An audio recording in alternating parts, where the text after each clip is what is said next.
Pues bueno, en este vídeo os voy a enseñar todas las cosas radiactivas que tengo. Bueno, si nos ponemos súper perfeccionistas, para enseñaros todas las cosas radiactivas que tengo, os tendría que hacer un tour entero de mi casa, porque prácticamente todo es un poquito radiactivo, por la presencia de elementos con isótopos radiactivos como el potasio o por trazas de elementos radiactivos. Incluyendo a las personas. Y no es una coña para referirme a que tu ex era muy tóxica, las personas emitimos radiación ionizante. Muy poquita, que nadie se alarme, pero la emitimos. Para tener algo no radiactivo habría que tener un trozo de materia especialmente purificado con esa intención. Pero bueno, tampoco le vamos a dar muchas vueltas a todo esto, ya exploraremos el fascinante mundo de las radiaciones ionizantes en otro vídeo. Lo subiré antes o después del de las destilaciones fraccionadas. En fin, con esa introducción quería ponerme a dar vueltas como de costumbre, pero también quería usarla para deciros que lo que voy a hacer en este vídeo exponiéndome a radiación ionizante no es peligroso. La radiación ionizante es mala, eso no lo podemos discutir, pero como casi todo, depende de la dosis. Como he dicho, el mundo en el que vivimos es radiactivo de forma natural y el cuerpo está perfectamente adaptado a esa radiación. Niveles bajos de radiación, que es lo que voy a manejar hoy, no suponen ningún riesgo para la salud. De todas formas, siempre es bueno tomar medidas de precaución y conocer bien los riesgos asociados a las cosas que hacemos, sean más o menos grandes. Los accidentes casi siempre ocurren por excesos de confianza y esto os lo puedo confirmar personalmente. Menudo rollo sobre seguridad, pesado, saca el uranio de una vez.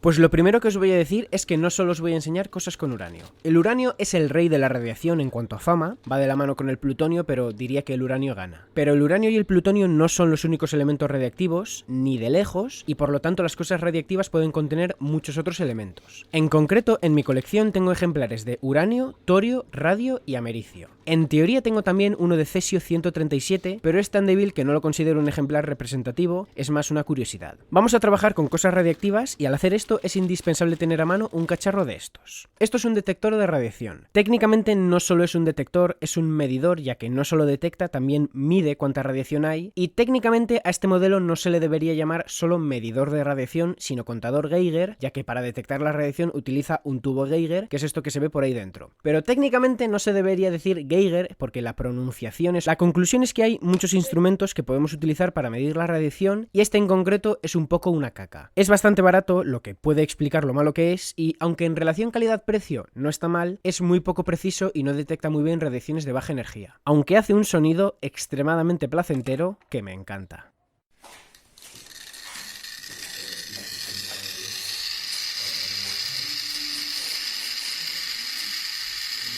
Mi ASMR favorito. Los medidores de radiación modernos ya no hacen este sonidito, tienen unos pitidos electrónicos que me taladran el cerebro. No sé quién fue el genio que decidió dejar de usar el sonido antiguo, pero por su bien espero no encontrármelo en persona. Estos eran trozos de ropa de los bomberos de Chernóbil que encontré en el hospital de Pripyat, por si os lo estabais preguntando. Por bien que suene, como os he dicho, este medidor es un poco regulero y además se me estropeó y solo funciona si lo tengo enchufado, por lo que vamos a usar otro distinto. Esto es un Radiacode, en concreto el modelo 103.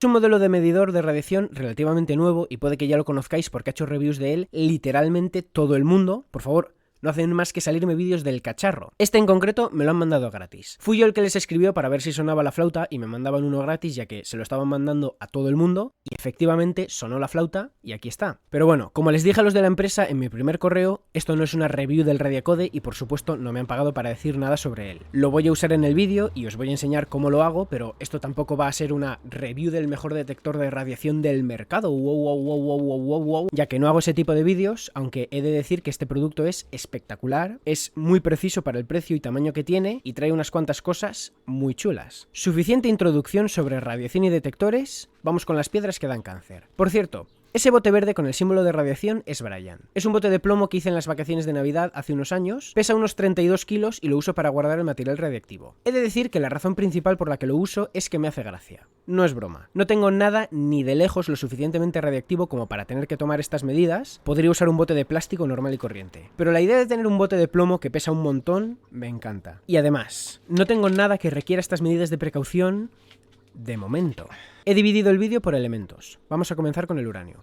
Tengo dos tipos de ejemplares con uranio. Los vamos a clasificar en naturales y artificiales. Hay que tener cuidado con hablar de artificial al referirnos a cosas radiactivas, como veremos después, pero en el caso del uranio, con artificial me refiero a formas de uranio que han sido procesadas por humanos, a compuestos refinados. Y en concreto de estos compuestos tengo dos: octaóxido de triuranio y diuranato de amonio. Estos dos productos son intermediarios en el refinamiento de uranio y, efectivamente, contienen uranio, por lo que son radiactivos. ¿Cómo de radiactivos? Pues eso es una pregunta muy complicada de responder porque hay diferentes tipos de radiación y diferentes formas de medirla, pero hoy vamos a hacer una regla de 3 simple. En la zona en la que vivo, midiendo la radiación ambiental usando el radiacode, suelo detectar alrededor de 0,15 microsieverts por hora. El sievert es una de las unidades que se utiliza para medir la radiación. Hay muchas: sieverts, curios, becquerelios, rads, grays, roentgens, que seguro que os suenan unos cuantos. Todas ellas miden cosas diferentes, pero hoy nos quedamos con el sievert, y en concreto el sievert por hora, ya que se utiliza para medir la dosis. Es decir, si estás en una habitación en la que hay un sievert por hora, por cada hora que pases en esa habitación recibirás una dosis de un sievert. Si pasas 20 horas, 20 sieverts. Por cierto, una dosis de 20 sieverts es letal. Muy letal. El sievert es una unidad que solo se usa en casos extremos y normalmente se utiliza con prefijos como el micro o el mili. Pues teniendo en cuenta que en mi casa hay 0,15 microsieverts por hora, este botecito de diuranato de amonio emite 0,6 más o menos, es decir, unas 4 veces la radiación natural. Poca cosa, no es suficiente para mí. El bote con octaóxido de triuranio tiene menos cantidad, aunque lo compensa con un nombre más complejo, y emite 3 veces la radiación natural. Estos dos ejemplares son muy poco radiactivos. Muy aburridos, seguro que con ellos en una fiesta no consigues ligarte a nadie. Vamos con el resto. Lo que os voy a enseñar ahora son ejemplares de autunita, un mineral de uranio, y provienen todos de una mina en Portugal. La autunita tiene esta pedazo de fórmula y, aparte de ser increíblemente preciosa por su cuenta, también es fluorescente.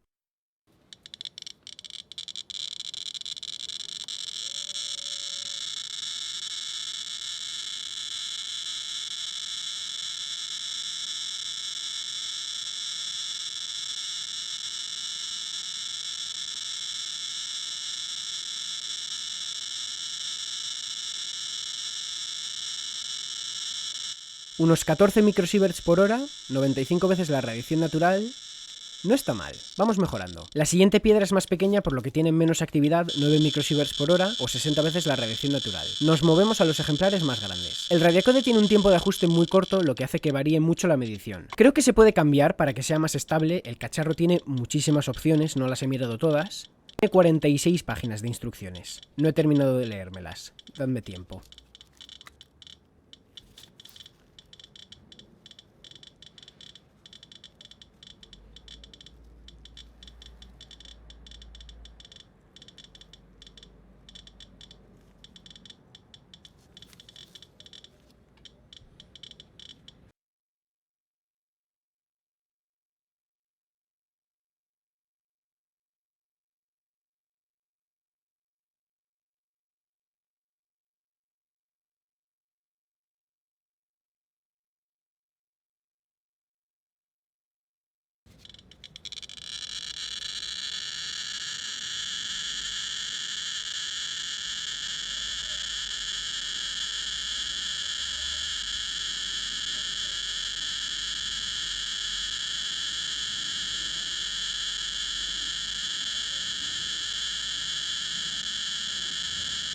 Ha habido algún pico de 24,7 microsieverts por hora, 165 veces la radiación natural.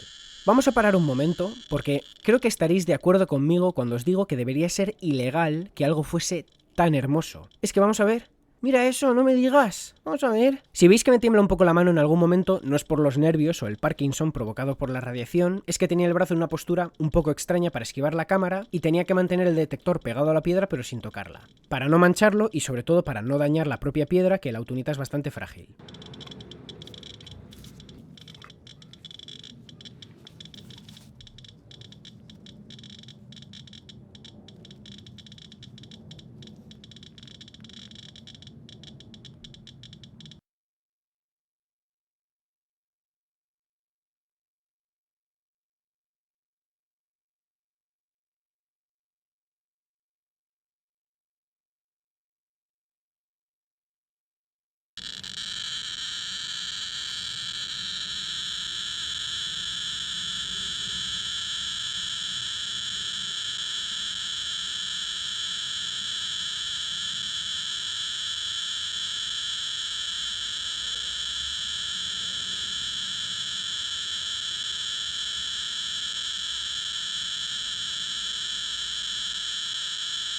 algún pico de más de 35 microsieverts por hora o 240 veces la radiación natural. Esto ya son números que me gustan más. Con la poca radiación que estábamos detectando al principio estaba preocupado, pero ahora ya estoy un poco más tranquilo. Esta es la última muestra que tengo de autunita y efectivamente la he dejado para el final porque es la más radiactiva.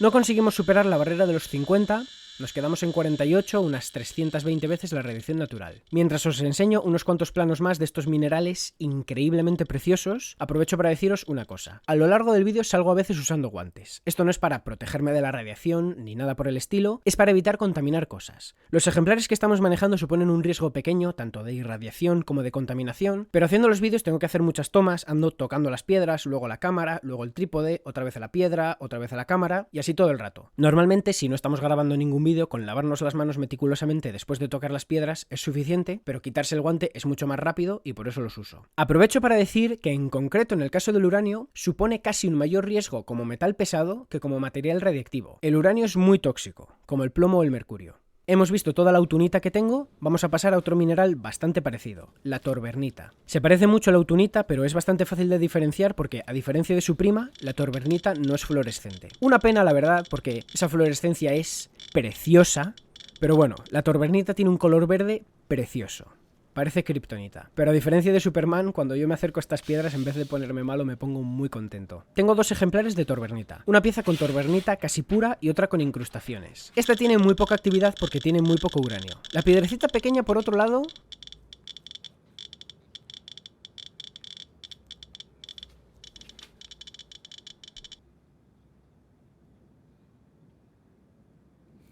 unas 140 veces la radiación natural.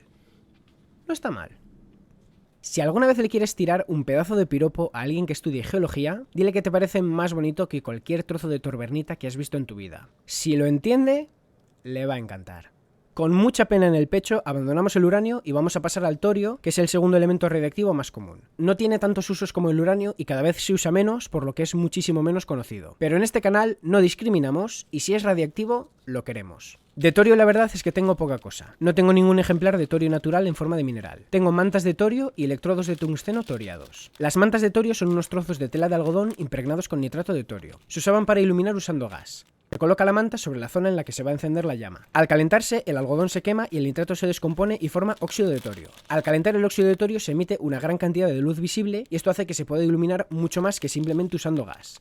Obviamente contienen torio, que es radiactivo, por lo que este tipo de mantas dejaron de usarse hace tiempo y las modernas contienen mezclas de otros metales como el cerio. Los electrodos de tungsteno toriados son, como su propio nombre indica, electrodos de tungsteno con una pequeña cantidad de torio añadido, alrededor de un 2%.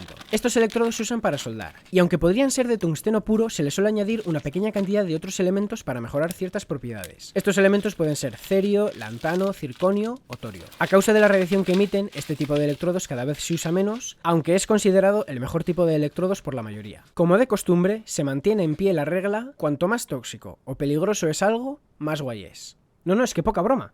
Es que cuanto más tóxico o peligroso es algo, más guay es. Por ejemplo, el mercurio. Vamos a ver. ¿Tú has visto mercurio? Que parece que es de broma. Tú lo ves y dices, vamos a ver, que es metal líquido, que eso no debería existir. Eso que lo ve, que dices, vamos a ver, que parece magia. Y no solo es súper guay, sino que es muy útil, tanto en forma de compuestos como en forma de metal, se puede utilizar para muchísimas cosas, pero es muy tóxico. El plomo, por ejemplo, es otro metal que es súper útil. Y es súper tóxico también. Y con los compuestos, el cianuro. El cianuro es un compuesto increíblemente útil que se puede utilizar para un montón de reacciones y un montón de procesos. Y es tóxico. Es que todo. Luego tienes las cosas que no son tóxicas. Y dices, ¿qué es? Esto es un rollo, esto no sirve para nada. No sirve para nada. Eso, por ejemplo, los compuestos de cromo. El cromo 3. Una mierda, ¿para qué te sirve? Cromo 3, sí, tengo el hidróxido, no sé qué, nitrato de cromo, una basura. Pero luego tienes el cromo 6, ¿sabes? El cromo hexavalente, eso te forma unos compuestos que te cagas, pero da cáncer, Vamos a pasar al radio, que a muchos de vosotros os sonará también. De radio solo tengo una muestra bastante pequeña. Me gustaría tener más, mucho más, pero cada vez es más complicado encontrarlo y muy caro. No suelo sacar las cosas de las bolsas porque esto reduce el riesgo de contaminación. De hecho, cuando les enseño todos estos ejemplares a mis amigos, no los saco de las bolsas.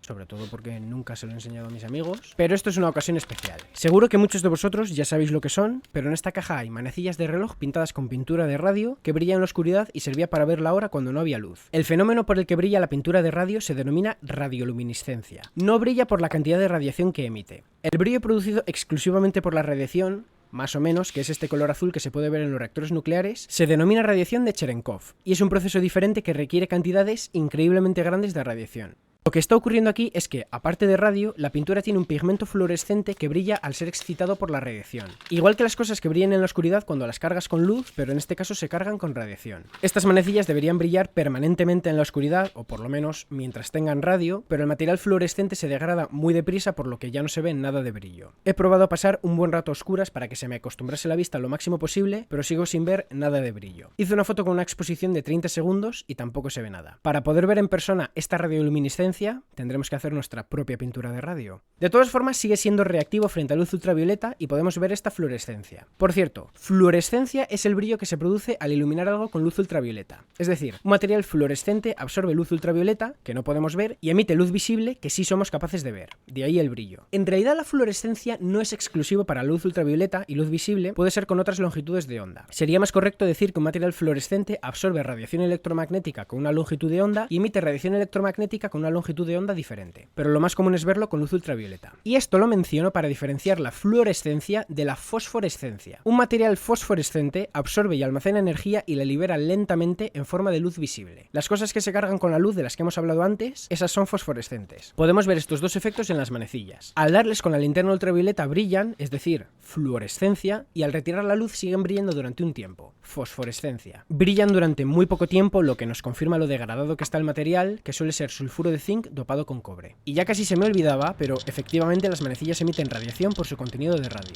El radio es un elemento muy radiactivo, de hecho. Miles de veces más radiactivo que el uranio, por lo que este tipo de pintura hace mucho tiempo que no se usa, y cuando se usaba provocó graves problemas de salud a las personas que trabajaban con ella, que solían ser mujeres. De ahí surge la historia de las chicas del radio, que a lo mejor os suena, y cuenta cómo las mujeres que pintaban estas manecillas sufrieron los efectos de la radiación.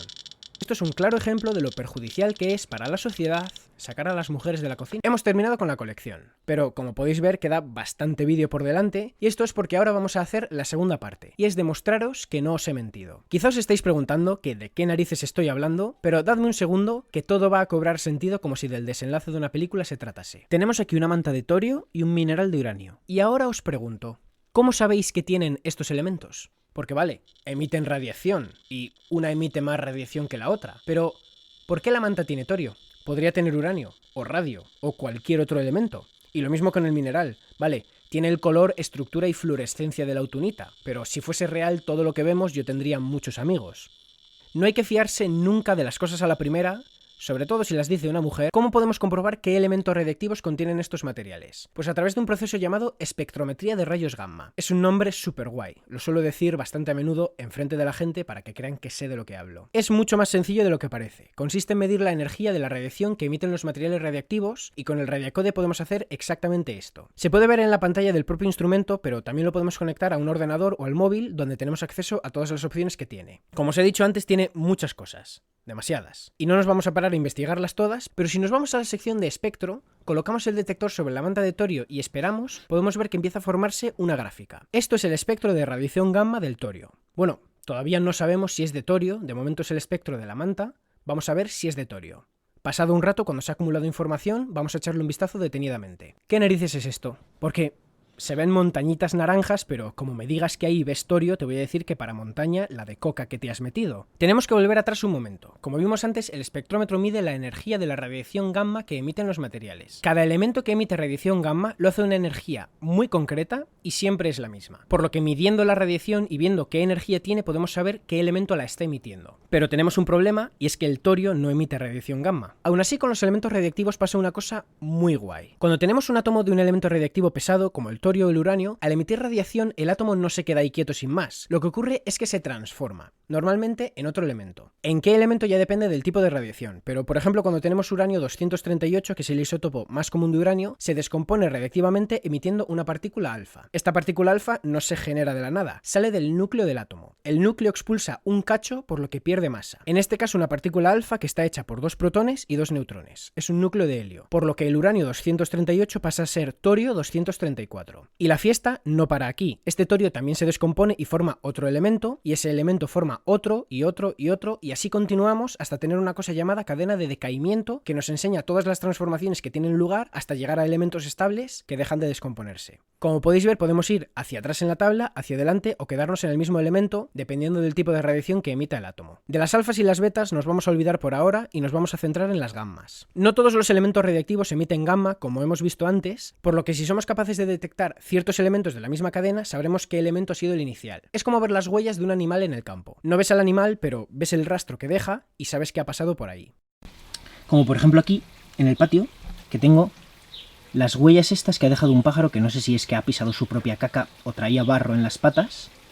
Pero ves, ha dejado las marcas de por dónde ha ido andando. Por lo tanto, no vemos al pájaro, pero sabemos que ha pasado por aquí. Y si supiese un poco sobre pájaros, te sabría decir qué especie es. De la misma forma que si sabemos la energía gamma que estamos viendo, sabemos decir de qué elemento proviene. Volviendo al espectro de la manta, si tocamos la pantalla podemos ver qué energía tienen los picos. Podemos también comparar el espectro frente a unos patrones que trae la aplicación. No nos vamos a poner a analizar todo a la perfección, pero comparando este espectro con otros que podemos encontrar en internet vemos que coincide, por lo que podemos decir con bastante seguridad que aquí tenemos torio. Si hacemos lo mismo para el uranio, también obtenemos un espectro y que, aunque se parece un poco al del torio, se pueden apreciar diferencias. Podríamos intentar analizar cada pico a la perfección, pero tampoco disponemos de tanta precisión y no nos hace falta ahora mismo. Antes de pasar a analizar el radio, tenemos que tener en cuenta una cosa. Mientras os lo explico, voy a dejar el radiacode encima de la mesa con todo el material radiactivo lejos. Y lo que tenemos que ver es precisamente esto. El detector no tiene nada de material radiactivo cerca, no es que esté defectuoso, todo lo contrario, está funcionando como tiene que funcionar, porque este es el espectro de la radiación ambiental. Hay que remarcar que en este caso no podemos detectar nada concreto, ya que este tipo de radiación es muy variada y una gran cantidad proviene del espacio de a saber dónde, porque en el universo ocurren unas fumadas que te cagas entre supernovas, púlsares y todas las movidas que se montan por ahí y nos llega una gran cantidad de radiación cósmica. Por lo que este espectro es una especie de chimichurri de energías. Pero lo que sí podemos saber es que esto es un problema, ya que es ruido. Cuando hacemos el espectro de algún material no solo estamos detectando la radiación gamma de ese material, estamos detectando esta también y nos lo junta todo. Para cosas que tengan una actividad grande, como el mineral de uranio o la manta de torio, no hay problema, ya que este ruido es muy débil en relación a la radiación de lo que estamos midiendo, pero para cosas más débiles sí que nos puede molestar. Es como medir la potencia de una linterna por el día. La luz del sol no nos deja hacerlo bien. Tenemos que eliminar este ruido de alguna forma y para ello se utiliza una cosa llamada castillo de plomo, que como su propio nombre indica, es un castillo hecho de plomo. El plomo es un material muy efectivo para parar la radiación y cubriendo el detector podemos evitar que le llegue la radiación del ambiente. Aquí hice un castillo con los lingotes que preparé en mi último directo. En los montajes profesionales se usan configuraciones más avanzadas, no solo se usa un mayor grosor de plomo, sino que los ladrillos tienen los bordes hechos con una forma de cuña para que no queden huecos entre ellos por los que pueda pasar la radiación. Pero bueno, para la precisión que estamos manejando hoy, nos vale. Y como podemos ver, efectivamente estamos detectando mucha menos radiación. ¿Cuánta menos? Pues muchísima menos. Para ser un castillo de plomo desastroso, no está nada mal. La montañita que se ve abajo es el espectro dentro del castillo y la verde es fuera. A ver, la poca precisión del radiacode influye también, ya que, aunque es un cacharro sorprendente, obviamente no tiene la precisión de un equipo profesional. Cuesta 100 veces menos que un equipo profesional, por lo que hay que tener las expectativas en su sitio. Además, en los equipos profesionales se usan capas de 20 o 30 centímetros de plomo, a veces incluso plomo especialmente purificado para retirar trazas de isótopos radiactivos. A ese nivel, de momento, no llegamos. De momento. Ahora que sabemos que el castillo de plomo es efectivo, vamos a usarlo para medir el radio. Montamos la fortaleza alrededor de la muestra y el detector y dejamos que acumule datos durante un rato. Echándole un vistazo al espectro y seleccionando alguno de los isótopos de plomo podemos ver que coinciden casi todos los picos. Pero ¿cómo podemos saber que esto es radio y no simplemente uranio? Porque al fin y al cabo el radio se saca del mineral de uranio y coinciden en su cadena de decaimiento. Para esto podemos comparar los espectros de dos muestras. Utilicé diuranato de amonio, ya que es un compuesto purificado de uranio que debería tener una menor concentración de los isótopos de la cadena de decaimiento. Y efectivamente se puede apreciar apreciar una clara diferencia entre las dos. La presencia de los isótopos de plomo es mucho más clara en el caso del radio y esto nos puede servir para indicar que tenemos radio. De todas formas, esto tenemos que cogerlo un poco con pinzas porque, como os digo, el instrumento que estamos utilizando no tiene una precisión asombrosa y no nos sirve al 100%. Quizá con un mejor castillo y más tiempo tengo que seguir haciendo pruebas. Por curiosidad, medí también el radio fuera del castillo y podemos ver que los picos están menos marcados. Se siguen viendo bastante bien, pero tengo que autoconvencerme de que usar el castillo ha servido para algo, sobre todo porque es monísimo. Mira lo que mono él, reluciente y cromado. Estuve haciendo unas cuantas pruebas más con el castillo, midiendo el mineral de uranio y la manta de torio para ver cuánto se notaba la diferencia, y aunque no era mucha, sí que hay algún pico que se ve mucho mejor usando el castillo. Estos son los espectros del mineral de uranio dentro y fuera del castillo, el verde es fuera y el naranja dentro. Y estos son los del torio. Como última prueba de castillo utilicé a Brian, porque este no tiene los huecos como el castillo hecho con lingotes, y he de decir que el espectro dentro de Brian fue casi idéntico, por lo que nuestra fortaleza de plomo era bastante efectiva. O Brian no es muy efectivo. Seguramente lo segundo, pero si los Reyes Magos les traen regalos a los niños, dejadme creer que mi castillo funciona, que la ilusión es gratis. Probé a combinar las dos cosas y meter los lingotes dentro de Brian para hacer un termocastillo de la leche que te cagas, y he de decir que se notó un poquito la diferencia, pero vamos, tampoco hace falta ponerse a dar tantas vueltas, pero para mí cualquier excusa para jugar con plomo es buena. Lo último que vamos a ver es esta bolsa de setas. Lo sé.